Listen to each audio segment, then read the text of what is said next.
నమస్కారం. నా పేరు శ్రీరామ్ శర్మ.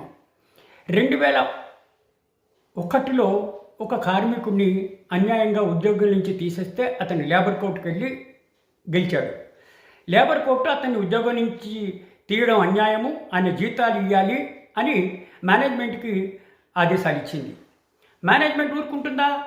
ఆ లేబర్ కోర్టు ఇచ్చిన తీర్పుని రాజస్థాన్ హైకోర్టులో ఛాలెంజ్ చేశారు. రాజస్థాన్ హైకోర్టు కూడా లేబర్ కోర్టు ఇచ్చిన తీర్పుని సమర్థిస్తూ ఆదేశాలు ఇచ్చింది. అయినా కూడా మేనేజ్మెంట్ ఊరుకోకుండా సుప్రీంకోర్టులో ఛాలెంజ్ చేసింది.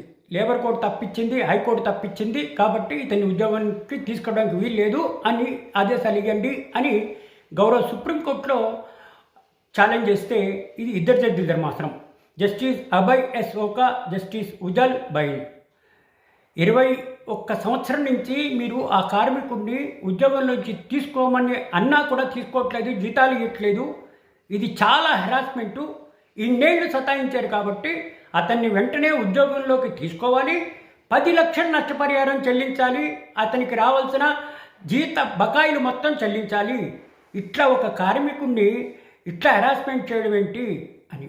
అంటే దీని అర్థం ఏంటి?